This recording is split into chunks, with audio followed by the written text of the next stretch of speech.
Meus irmãos, a paz do Senhor Jesus, eu peço a vocês que se inscrevam no canal e curtam esse áudio. A Bíblia diz assim no segundo livro do profeta Samuel, no capítulo 5, no versículo 6. E partiu o rei Davi com seus homens para Jerusalém, contra os jebuseus que habitavam naquela terra e que falaram a Davi, dizendo: Não entrarás aqui, a menos que lance fora os cegos e os coxos, querendo dizer, não entrará Davi aqui. A palavra fala que Jerusalém foi a primeira conquista de Davi após ele tomar o posse do reino de Israel. Davi tinha sido ungido por Samuel quando ainda jovem. Depois de mais de 10 anos fugindo de Saul, ele é ungido rei em Judá. E por último, ele é coroado rei sobre toda a terra de Israel. E aqui se cumprem as promessas de Deus para a vida de Davi acerca do trono e do seu reinado. E a primeira atitude que Davi toma, digamos assim, a sua comemoração, a sua festa de comemoração por ter sido coroado rei em todo Israel, foi no mesmo dia marchar até Jerusalém e tomar a fortaleza de Jebus, onde ali habitavam os jebuseus. Era como se fosse um pedacinho da terra do reino de Israel que ainda era dominado pelos inimigos. Estava ali no meio do território de Israel. Nem Josué conseguiu conquistar toda a plenitude, a totalidade da terra prometida, mas Davi conseguiu. Tanto é que quando Salomão, mais tarde, passou a reinar no lugar de seu pai Davi, a palavra fala que quando Salomão se assentou no trono para reinar, havia paz sobre toda a terra, pois todos os inimigos do povo de Israel já tinham sido subjugados por Davi. Davi, sem dúvidas nenhuma, foi, junto com Josué, os maiores conquistadores de toda a Escritura, de toda a palavra de Deus. Foram homens vitoriosos na presença de Deus. Só que Davi sabia que tinha um trabalho muito difícil, porque dominar a fortaleza de Jebus não era uma coisa tão simples. Se fosse, já teria sido dominada há muito tempo. E várias gerações já tinham se passado, e aquele povo ainda estava ali dentro daquela fortaleza que depois veio a se tornar, na verdade, a cidade de Jerusalém, e ninguém conseguia tirar eles dali. Eles estavam tão confiados de continuar ali, quanto a sua posição estratégica, que era difícil de ser tomada, que eles diziam que eles fizeram o seguinte: eles colocaram nos canais de abastecimento de água da cidade, de Jerusalém, de Jebus, eles puseram coxos e cegos. E eles diziam que só os coxos e os cegos já eram suficientes para poder repelir Davi e o seu exército. Não era nem necessário botar os guerreiros mais preparados de forma nenhuma. Só coxos e cegos já era suficiente. E a palavra fala que Davi toma aquela cidade. Ele vai, junto com o seu general Joabe, eles vão se arrastando de joelhos pelas cisternas, pelos canais.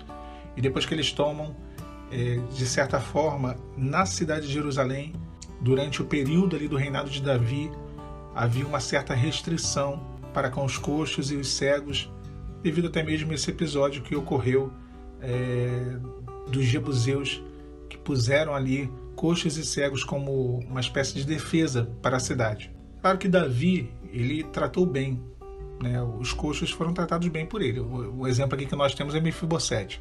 Mas havia em Jerusalém um preconceito quanto às pessoas que possuíam esse tipo de deficiência.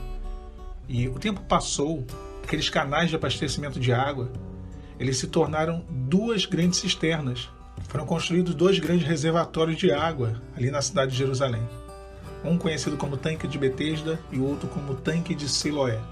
De forma que todos os cegos e coxos da cidade, que ficavam meio que à margem, não podiam circular livremente na cidade, eles se concentravam nesses tanques de Betesda e de Siloé. E nós sabemos que nesses 2 tanques Jesus operou vários milagres. Nós sabemos que Jesus curou cegos, coxos, paralíticos. No tanque de Siloé, no tanque de Betesda, foi onde o Senhor Jesus operou grandes feitos. Aqueles que eram rejeitados pela cidade, rejeitados, havia uma tradição de rejeição, eles não foram rejeitados pelo Senhor Jesus. Jesus entra pela porta das ovelhas na ocasião de uma grande festa e ele cura um paralítico que jazia ali 38 anos no tanque de Betesda. E no tanque de Siloé ele cura um cego de nascença. Então o Senhor Jesus, ele quebra os conceitos ou as restrições, os preconceitos que regiam aquela sociedade. A palavra fala que o Senhor apacentou as pobres ovelhas da matança, as ovelhas da matança do rebanho. As ovelhas da matança eram as ovelhas que eram marcadas para a morte. Elas não tinham valor comercial, elas não tinham nenhum proveito e elas eram colocadas à parte para ser sacrificadas. E o Senhor apacentou, Ele cuidou, Ele trouxe para o seu aprisco as ovelhas que não tinham valor nenhum. Esses somos nós. É você, sou eu, aqueles que perderam tudo, que deixaram de ver os sorrisos dos amigos e irmãos e passaram a ver as costas. Mas o Senhor nos apacentou. Ele nos leva ao seu aprisco a cada dia e renova as nossas forças. E como um pastor que cuida das suas ovelhas, Ele passa do seu óleo sobre nós, derrama sobre as nossas vidas, para nos trazer o alento, o refrigério, o fortalecimento.